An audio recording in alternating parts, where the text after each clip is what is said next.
अस्सलाम वालेकुम class first year students. आज के लिए आज आप लोगों के लिए लाया हो, चूँकि हम करेंगे जितनी भी MCQs है एनएमडीकेट के रिलेटेड जितनी MCQs है वो तो कर लेंगे, लेकिन जो उनके नंबर के सिलसिले में जो मेरा मकसद ये है कि उसका नंबर अभी नहीं आया है। पहले हमने टॉपिक्स करने, इसके बाद हमने MCQs करने हैं। लेकिन वैसे ये एक्सरसाइज के लिए एक्सरसाइज में जितनी MCQs है हमारे वो तो करनी चाहिए, ठीक है। तो इसलिए चैप्टर नंबर 3 का पूरा मैंने एक्सरसाइज के जो MCQs उसमें दिए गए हैं मैंने सारे के सारे हल किए हैं। लिहाजा आप लोगों ने क्या करना है, आप लोगों ने देखना है, ठीक है। और मैं कहता हूँ सारा अगर कोई इन MCQs को हल कर ले तो बहुत सारी MCQs उनके हल हो सकती है कि उनके अगर ये कर सकते हैं तो पूरा के पूरा चैप्टर फिर कर सकेगा, क्योंकि ये पूरी चैप्टर्स का निचोड़ है, ठीक है जी। तो लेट्स स्टार्ट, आगे शुरू कर देते हैं। याद रखो एनएमडीकेट में आपके पास एक MCQs के हल करने के लिए जस्ट 50 सेकंड्स का टाइम आपके साथ होता है। आपने इन चीज़ों को मैनेज करना होगा। आपने MCQs को किस तरह हल करना है ये मैं बताऊंगा। आज तो नहीं है, जो ही मैं ऐसे क्लासेस शुरू कर दूँ, मैं ईटा वाले एनएमडीकेट वाली क्लासेस शुरू कर दूँ तो आप लोगों के सामने ये चीज़ रखूँगा कि हमने कैसे करना है। और जो कहता है ना बहुत जल्द ये with in 30 minute, with in 30 second और 40 सेकंड्स आपने MCQs कैसे हल करना है वो तो अलग तरीका है, बताऊंगा, ठीक है। अभी आज आप इसी चीज़ को हल कर लें। चलो स्टार्ट लेते हैं। जो सबसे पहला MCQs दिया गया है, आपसे पूछा गया है the head on overlap of p orbital of 2 atoms give rise to bond, ठीक है। इस चीज़ को आपने मैं एक्सप्लेनेशन के साथ करूंगा, आपने कैसे करना है, आपने तो बहुत जल्द करना है, मैं एक्सप्लेनेशन के साथ ताकि आप लोगों को इस चीज़ का समझ आ जाए, ठीक है। ये वहाँ पर हल करूंगा। देखो मैंने क्या कहा, मैंने क्या लिखा है, मैंने कहा the head on overlap of p orbitals. अगर आप लोगों को याद है तो जब कभी सिग्मा बॉन्ड इन्वॉल्व होता तो वो क्या बना देता, जब सिग्मा s ऑर्बिटल इन्वॉल्व होता तो वो सिग्मा बॉन्ड बना देता, ठीक है।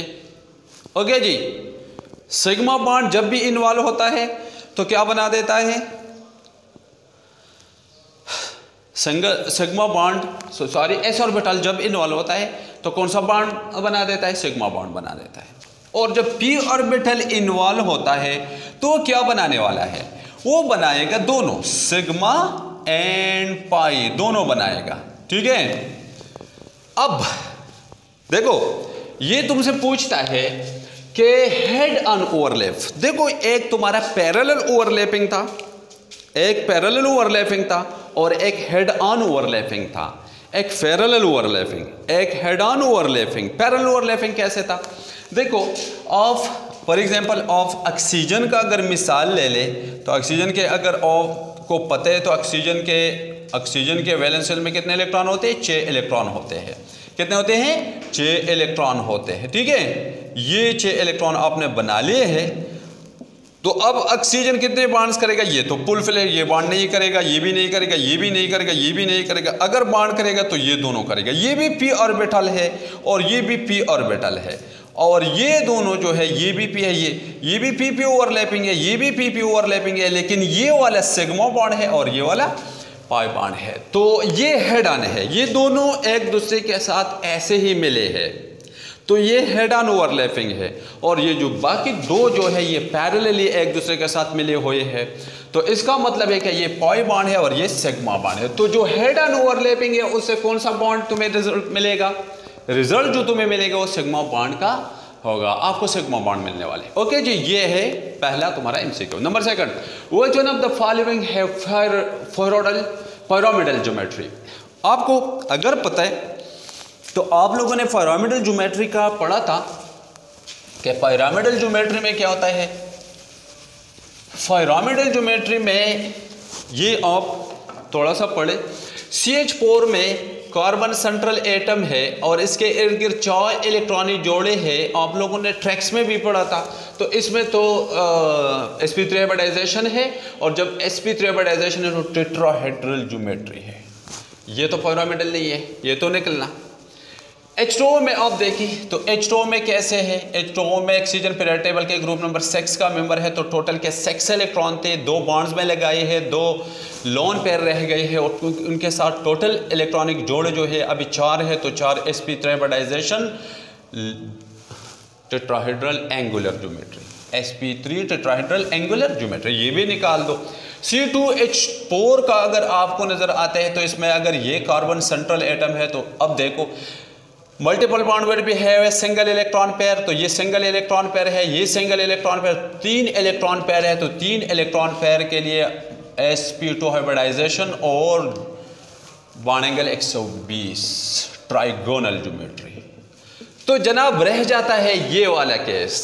इस केस में क्या है, इस केस में आप देखो ज़रा, इस केस में अगर आपको नज़र आता है तो नाइट्रोजन पीरियड टेबल के ग्रुप नंबर किसका मेंबर है, ग्रुप नंबर 5 का मेंबर है। टोटल इसके साथ 5 इलेक्ट्रॉन है, कितने बॉन्ड्स करेगा, 3 बॉन्ड्स करेगा, 8 इलेक्ट्रॉन पूरे है।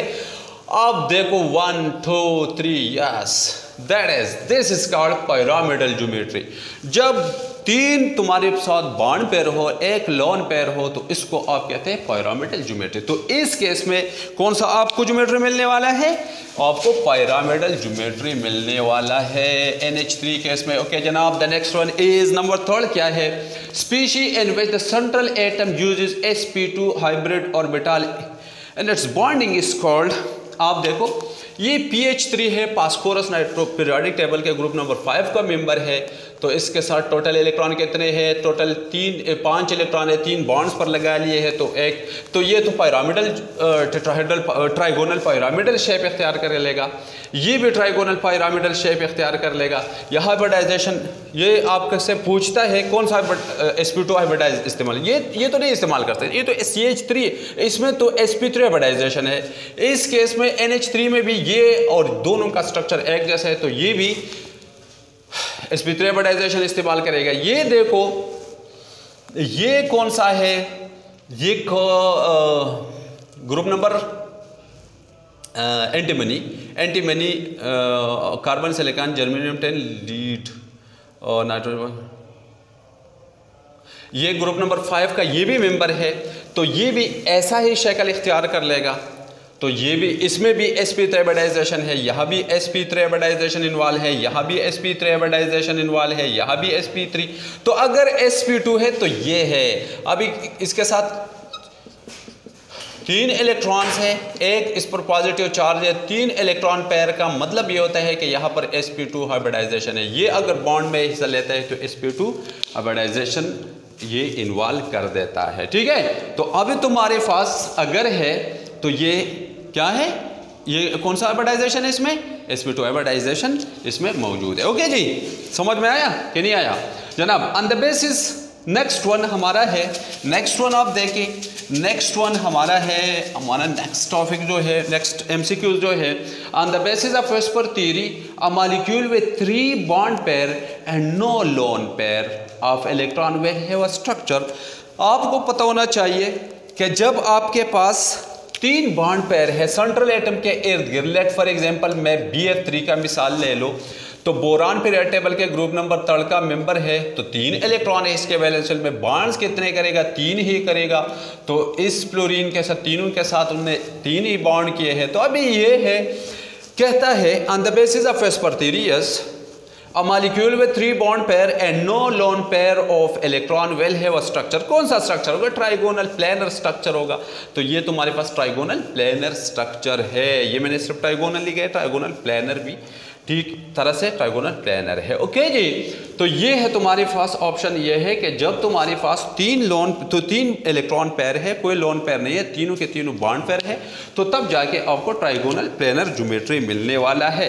ओके जनाब, द नेक्स्ट वन क्या है, नेक्स्ट वन MCQs हमारा MCQs नंबर 5 है। MCQ नंबर 5 क्या है? वो कहता है which of the following is example of network solid. ये टॉपिक आप लोगों ने नहीं पढ़ा है, ये मैंने कहा था ना सॉलिड में जाके आप लोग ये पढ़ लेंगे, तो सॉलिड के साथ इस चीज़ को पढ़ाऊंगा। लेकिन याद रखो ग्रेफाइट हमारे पास जो है ये नेटवर्क सॉलिड है, ठीक है, ये तब जाके वहाँ पर हम कर लेंगे। The next one is all are true for 5 bond except. 5 bond के लिए मंदरजेल जितनी लिखे गई है तमाम के तमाम ट्रू है, मगर एक पॉइंट है जो ठीक नहीं है, वो कौन सा है? Number 1, 5 bond is form from sp hybrid orbital. सबसे पहला वाला ऑप्शन गलत है, नीचे वाला मैं बताता हूँ, इसके बाद मैं बताता हूँ कि कैसे फर्स्ट वाला गलत है। 5 bond is form by the parallel overlap of p orbital. Yes, parallel 5 bond अगर बनता है तो पैरेलल ओवरलैपिंग से बनता है, p ऑर्बिटल के पैरेलल ओवरलैपिंग से बनता है। 5 bond is form when a sigma bond is already present. Exact ऐसा ही है, जब आपके पास पहले ही से सिग्मा बॉन्ड मौजूद हो तब जाके 5 बॉन्ड बनता है, ये भी ठीक है।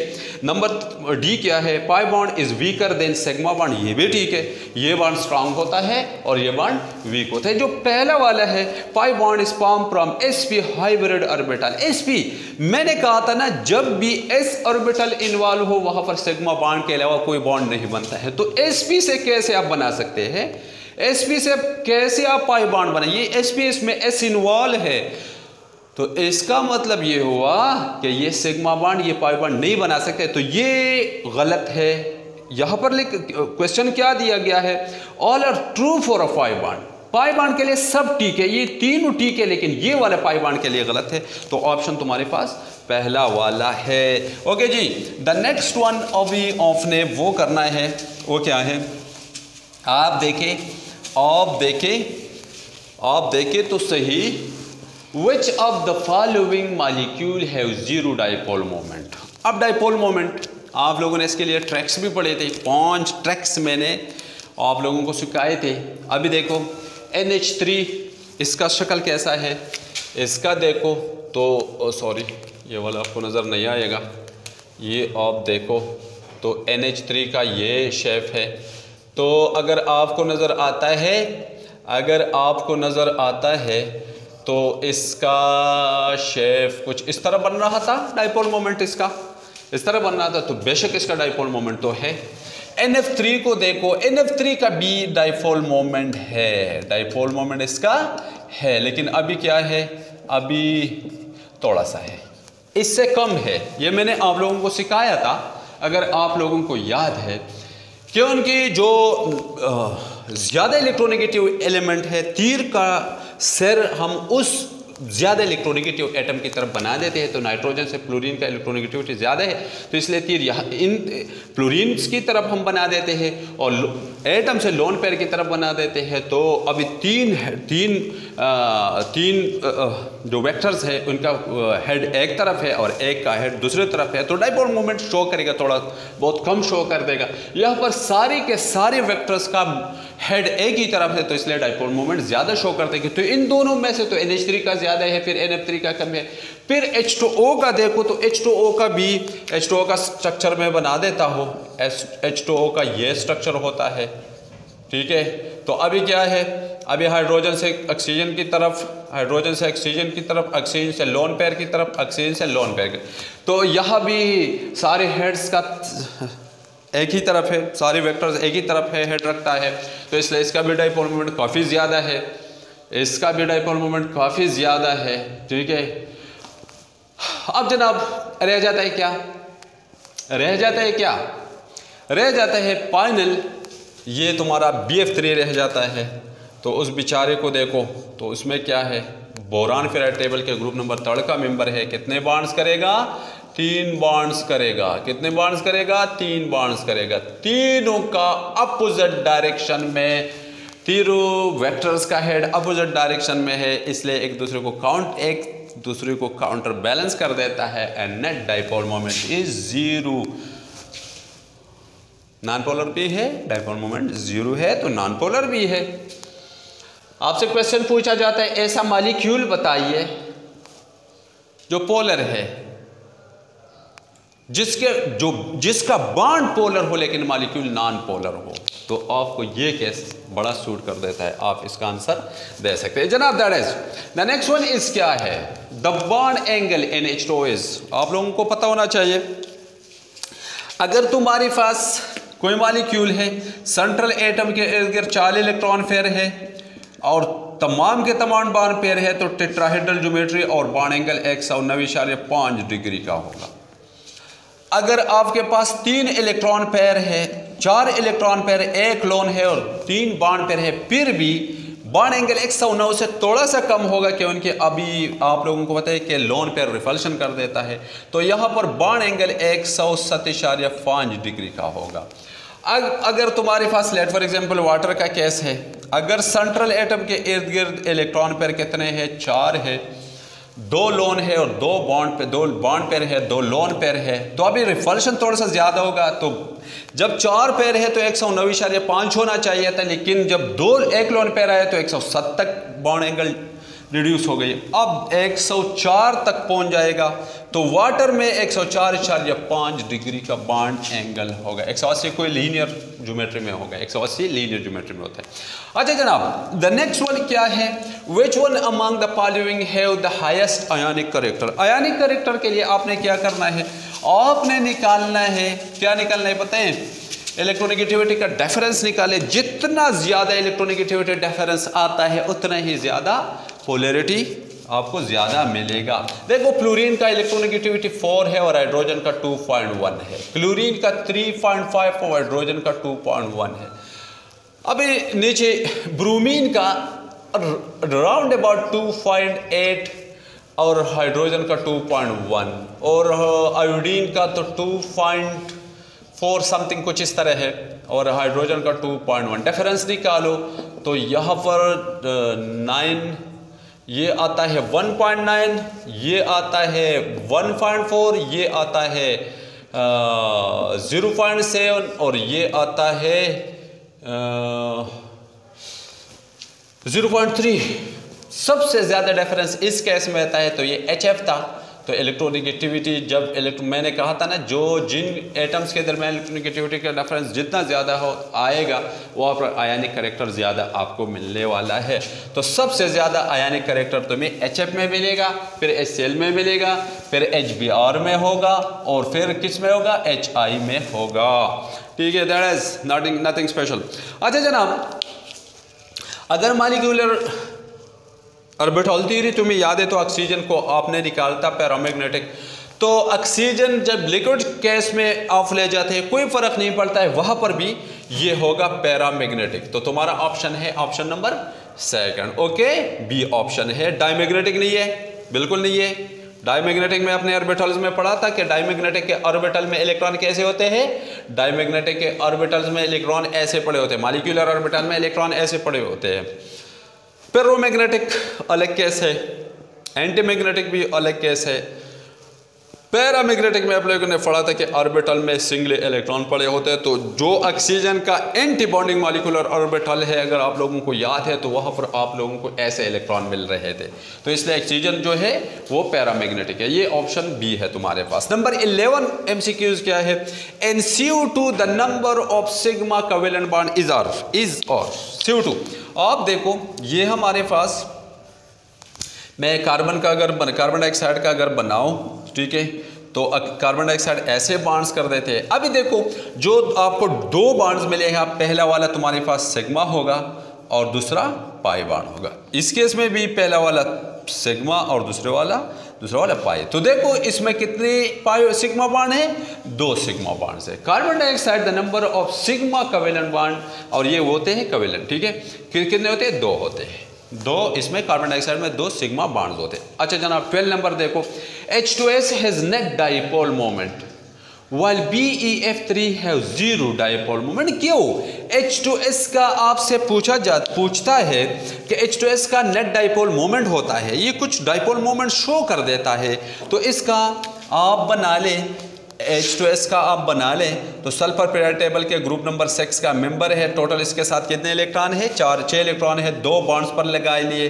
तो अभी क्या होने वाला है, यहाँ से हाइड्रोजन से उस तरफ वेक्टर का हेड बनाओ, फिर लोन पेयर की तरफ वेक्टर का हेड बनाओ, लोन पेयर की तरफ वेक्टर का हेड बनाओ, तो इसका तो डाइपोल मोमेंट शो होना चाहिए, बल्कि करता है, ये होता है इसका डाइपोल मोमेंट H2S का होता है। लेकिन जनाब अब ये जो तुम्हारा नेक्स्ट वन है, ये वाला BeF2 तो बेरिलियम पीरियड टेबल के ग्रुप नंबर 2 का मेंबर है। इसके वैलेंस में 2 इलेक्ट्रॉन है, 2 बॉन्ड करेगा, लीनियर ज्योमेट्री बनाएगा। अब जनाब देखो जनाब दोनों वेक्टर का हेड्स अपोजिट डायरेक्शन में है, इसलिए एक दूसरे को काउंटर बैलेंस कर देता है।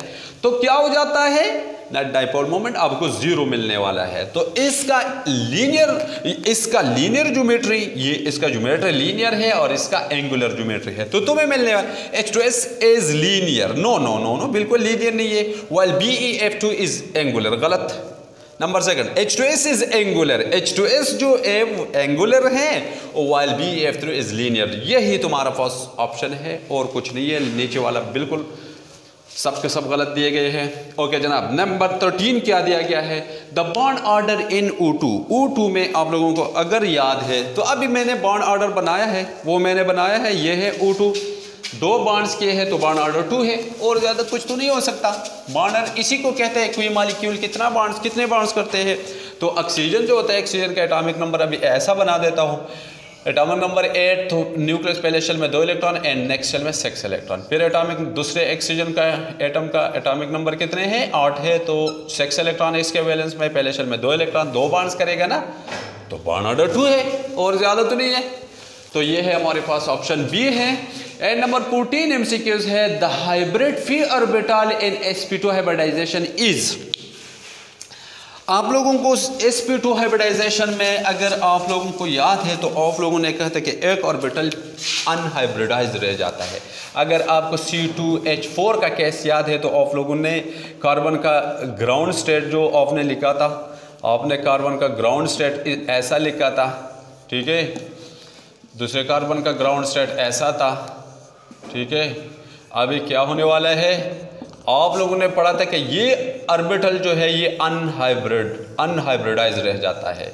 ये ऑर्बिटल, ये p ऑर्बिटल है और ये क्या बनाता है, ये p ओवरलैपिंग करता है, पाई बॉन्ड बना देता है। कौन सा बॉन्ड बनाता है, पाई बॉन्ड बना देता है। फिर यहाँ से एक इलेक्ट्रॉन, यहाँ से एक इलेक्ट्रॉन इसको ट्रांसफर हो जाता है। तो आप लोगों ने sp2 2 p और एक s मिल जाता है। ये p ऑर्बिटल जो है ये sp2 हाइब्रिडाइज को क्या पढ़ा, कैसे पढ़ा होता है, देखो, parallel to sp2 in the same plane perpendicular to sp2। देखो sp2 ऐसे पड़े हैं और ये p ऑर्बिटल परपेंडिकुलर पड़ा होता है। तो ये है तुम्हारा option, perpendicular to sp2 hybridized orbital. ये जो p ऑर्बिटल होता है sp2 हाइब्रिडाइजेशन में, जो p ऑर्बिटल होता है वो परपेंडिकुलर रह जाता है, ठीक है। तो दैट इज ऑल, मुश्किल तो नहीं है। आपने अगर पढ़ा इंशाल्लाह जो ईटा के MCQs के उनके मैं ट्रिक्स के लिए मैं जब आऊँगा ना इस चैप्टर में तो आप लोगों को सारे के सारे बताऊँगा, इंशाल्लाह आपको समझ आएगा, मसला नहीं रहेगा। नेक्स्ट लेक्चर के साथ फिर से मुलाकात होगी। थैंक यू, अस्सलाम वालेकुम।